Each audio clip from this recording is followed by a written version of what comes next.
This man abused a woman who was living in his home as a child, and his wife let it happen. So on September 16th, 2024, a woman went to police and she basically had a statement that she had already typed out to police, a timeline of events, things that happened when she was a child that outlined horrific abuse that she experienced. Her mother went to prison as a child. She was in some foster home for a bit of time before she went to live with a relative. That relative was identified as Eddie Taylor, and Eddie Taylor committed horrific abuse on this child. He raped this child time and time again. He SA'd her. He showed her corn videos and then had her reenact the videos and what she saw.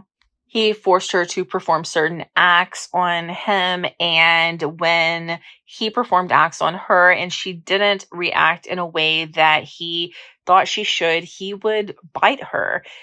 Even at one point in time, she told the man's wife what he had done to her, and this woman basically told her to shut the F up, forgive and forget. And then the girl got beat by the man with a belt for telling it all. So all of this abuse continued. This man would rent corn videos and then play them on a portable DVD player in his vehicle, forcing this young child, to watch these videos. And this abuse went on for so long.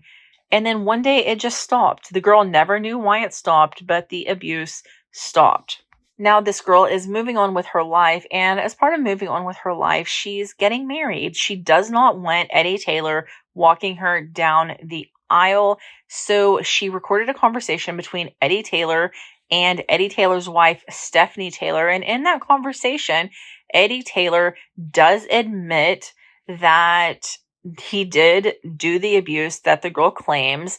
Also, he says that the reason the abuse stopped was because he just decided to be a better person, and every day he worked toward being a better person. That's what caused the abuse to stop. Now, Stephanie Taylor, for her part, tells the girl that you just have to forgive. You just have to forgive and forget and go on with your life. It's heartbreaking to me how children can be abused by people whose custody they have been placed in, by adults who they are related to, by anyone really, but especially when they are placed into these homes and they don't really have a choice about the matter except to deal with the abuse. It is so sad. But this woman, I pray that she gets justice. So 48-year-old Eddie Taylor was arrested and placed in the Benton County Detention Center on a single count of rape. He has a $400,000 bond. Stephanie Taylor, for her part, was arrested and is in the Benton County Detention Center right now on a single count of permitting abuse of a minor. She has a $100,000 bond. They are both still in custody. Also, it seems like Eddie and Stephanie are still together. They are still married. Stephanie heard from this child's mouth when the child was a child the abuse that her husband, Eddie, did to this child, the horrific acts. I know I've said horrific like several times in this video, but I can't even think of another word for it. But the terrible acts of abuse that Eddie did to this child, and she is still married to him.